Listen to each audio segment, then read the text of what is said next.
میں راحلہ سلیم ڈاکٹر محمد سلیم کی وائف ہوں الحمدللہ. ہم لوگ بھوپال سے بلانگ کرتے ہیں.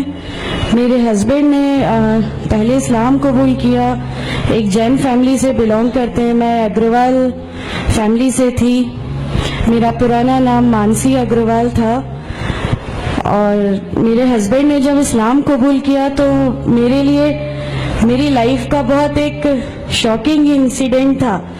میں نے فرسٹ ٹائم کسی کو پہلی بار دیکھے, میں نے کسی کو نماز پڑھتے ہوئے دیکھا. میں نے اچانک یہ اکثر کر کے ایک پرٹیکولر ٹائم ہوتا تھا اور یہ گھر سے کہیں چلے جاتے تھے, اور میں ان سے پوچھتی تھی کہ آپ کہاں جاتے ہیں, تو یہ ریپلائی کرتے تھے this is none of your business, you have to do your job. تو میں بھی خاموش ہو جاتی تھی. باقی میرے فادر ان لا سے اکثر ان کی ڈیبیٹ اور سب کچھ ہوا کرتا تھا, بٹ مجھے نہیں سمجھ میں آتا تھا کہ یہ ڈیبیٹ کیا ہے, یہ لوگ کس بات پہ اتنا زیادہ, مطلب ان کا ڈیبیٹ اتنا ایگریسو موومنٹس پہ کیسے آ جاتا ہے. تو باقی پھر ایک دھیرے دھیرے جب مجھے یہ اسلام کے پہلے تو یہ لوگ نہیں بتائے, بٹ فرسٹ ٹائم جب میں نے ان کا فجر کی نماز تھی اور اچانک میری نیند کھلی اور میں نے ان کو نماز پڑھتے ہوئے دیکھا. میں نے ان سے پوچھا کہ آپ کیا نماز پڑھ رہے ہیں, کیونکہ صرف ٹیلی ویژن پہ دیکھا تھا کہ ہاں ایسے جو کرتے ہیں وہ نماز کے ایکشنز ہیں. میں نے ان سے پوچھا کہ آپ نماز پڑھ رہے ہیں, انہوں نے کہا کہ ہاں میں نماز پڑھ رہا ہوں. میں نے بالکل دیر نہیں کی میرے فادر ان لا کو بتانے میں. میں روم سے باہر نکل کے اور میں نے سب سے پہلے ان کو بتایا کہ پاپا جی آج ان کو میں نے نماز پڑھتے ہوئے دیکھا. تو انہوں نے مجھ سے کہا کہ ٹھیک ہے خاموش رہو, ابھی کسی سے کہنا نہیں, ہم دیکھیں گے کیا کر سکتے ہیں.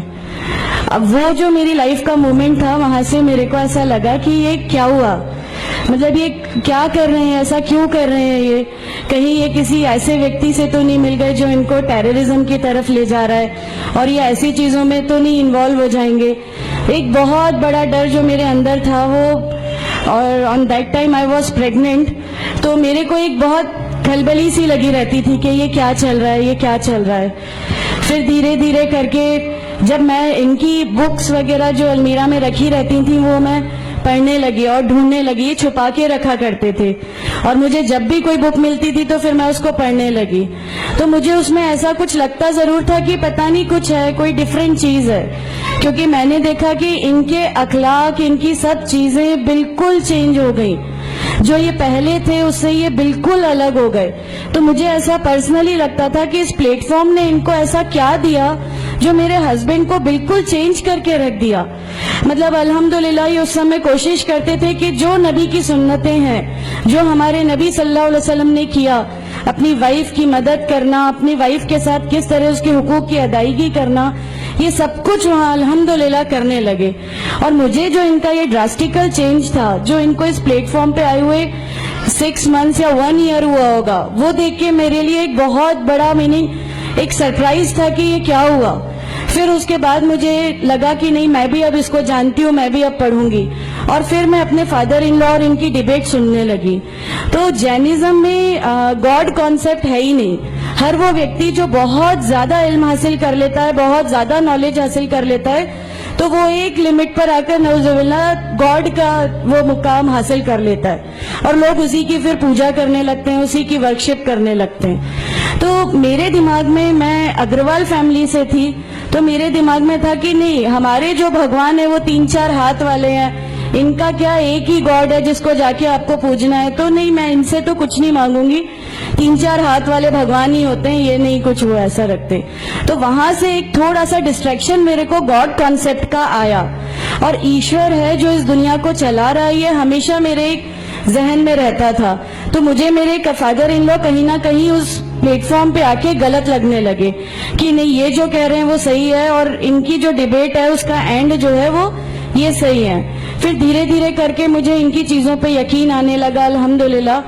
پھر ہمارے ایک فیملی فرینڈ ہیں, ان کے یہاں یہ مجھے لے گئے. وہاں پر کسی نے مجھ سے کہا کہ میں بہت بزرگ ہو چکا ہوں, کلیم صدیقی شاید ہیں, کلیم صدیقی صاحب ہے, مجھے ان کا نام دھیان نہیں ہے اچھے سے, بٹ انہوں نے مجھ سے کہا بیٹا میں بہت بزرگ ہو چکا ہوں, میں چاہتا ہوں تم کلمہ پڑھ لو, میری زندگی رہے نہ رہے, میں آپ سے ملوں نہ ملوں, تو آپ کلمہ پڑھ لو. تو تو الحمدللہ میں نے کلمہ پڑھ لیا. کلمہ پڑھنے کے بعد بھی جب ہم گھر لوٹ رہے تھے تو میں نے ان سے کہا کہ میں نے صرف ابھی کلمہ پڑھا, ابھی آپ یہ مت سمجھیے گا کہ میرے کو سب سمجھ میں آ گیا اور میں اس چیز کو مان لوں گی. انہوں نے کہا نہیں, تمہاری مرضی, کسی میں کوئی فورس نہیں ہے. تو الحمدللہ اللہ تعالیٰ کا احسان ہے, اس کلمے کی طاقت تھی. اور یہ ہمیشہ کہتے تھے تمہیں کوئی دعا مانگنی ہے تو تہجد میں مانگا کرو. تہجد کا جو ٹائم ہوتا ہے وہ بہت قیمتی ہوتا ہے اور اس میں اللہ تعالیٰ سب کی دعائیں قبول کرتا ہے. انہوں نے مجھے ایک دعا سکھائی تھی کہ تم ایک دعا مانگو کہ یا میرے رب اگر میرا ہسبینڈ غلط راستے پر ہے تو اس کو صحیح راستے پہ لے آ, اور اگر میں غلط راستے پہ ہوں تو مجھے صحیح راستہ دکھا دے. الحمدللہ میں یہ دعا کنٹینیو مانگتی تھی. ایک بار میری نیند الحمدللہ تہجد میں کھلی اور بس میں نارمل جیسے ایک دھیان کرتے ہیں ویسا میں بیٹھ گئی اور اپنے آپ اچانک دل چاہا کہ بس سجدہ کروں. میری زندگی کا وہ پہلا سجدہ تھا اور اس بہت لمبا سجدہ تھا, اور اس سجدے میں میں نے میرے رب سے کیا کیا مانگ لیا مجھے بھی نہیں یاد ہے. اور اس سمے مجھے ایسا فیل ہو رہا تھا جیسے اللہ تعالیٰ خود مجھ سے بات کر رہا ہے, اللہ میرے سوالوں کا جواب خود دے رہا ہے. الحمدللہ بس اس کے بعد تو ایسا لگا کہ نہیں, اسلام حق ہے اور اسلام پہ ہی چلنا ہے. اس کے بعد پھر بہت ساری پریشانیاں لائف میں آئیں, سب کچھ آیا, بٹ الحمدللہ اللہ کا احسان ہے کہ اللہ تعالیٰ نے ہر پریشانی, ہر چیز کو ایسے لے لیا کہ ہم لوگوں کو کبھی احساس ہی نہیں ہونے دیا کہ یہ کوئی پریشانی تھی. ایسا لگا کہ اللہ کی پوری راہ میں ہم لوگوں کو ریوارڈ ہی ملنا ہے اس چیز کا, اور اللہ ہمیں اس کا ریوارڈ ہی دیتا چلا جائے گا.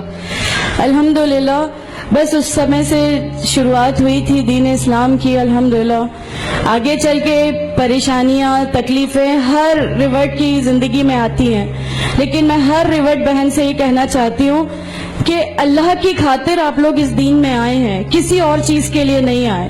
تو اللہ ہی کی خاطر ان پریشانیوں کو بھی جھیلیے, اللہ ہی کی خاطر جھیلیے. اللہ تعالیٰ اگر آپ لوگوں سے ماشاءاللہ, میں جب گھر سے نکلی, جب ہمارے فادر ان لا نے ہمیں گھر سے نکالا, میرے بچے کی, چھوٹا بچہ تھا, چھوٹے والے کی صرف ایک دودھ کی بوتل تھی, اس کے علاوہ کچھ بھی نہیں تھا. میں جاب کرتی تھی, میں نے اپنے چھوٹے بیٹے کو ماں کے یہاں چھوڑ کے جایا کرتی تھی.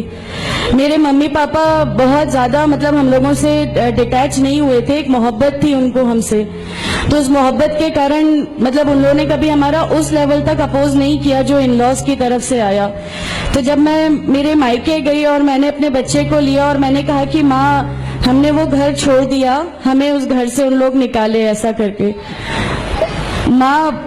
ماں ہے, بہت روئی, تم لوگ کیوں ایسا کر رہے ہو, کیا کرو گے, کیسے رہو گے, دونوں چھوٹے بچے ہیں, کیا ہوگا. میں نے کہا کہ ماں آپ صرف ایک ماں ہو نا, وہ مجھے 70 ماؤں کے برابر محبت کرتا ہے, تو جو رب مجھے میری 70 ماؤں کے برابر محبت کرتا ہے وہ کیسے اس دنیا میں مجھے رسوا کر سکتا ہے. صرف ایک چھوٹا سا یہ وشواس تھا. الحمدللہ اس وشواس کو رکھتے ہوئے ساری چیزیں, سب پریشانیاں ایسے اللہ تعالیٰ نے لے لی کہ اس کا میرے پاس کوئی کہنے کے لیے بھی شبد نہیں ہے. الحمدللہ. اور میں آپ لوگوں سے سب سے گزارش کرتی ہوں, اور اگر اللہ نے مجھے آپ لوگوں کی ایک ایسی بہن بنا دیا جو آپ کی پریشانیاں, آپ کی ہر اس میں, ہمارا گھر, ہماری سب کچھ الحمدللہ آپ کے لیے ہے, کیونکہ ہم لوگ ٹھان کے بیٹھے ہیں ہمارا جینا مرنا, ہماری نمازیں, ہمارا سب کچھ صرف اللہ کے لیے ہے, اور یہی لے کے ہم کو جانا ہے, کوئی جواب ہمیں نہیں ملے گی. السلام علیکم ورحمۃ اللہ وبرکاتہ.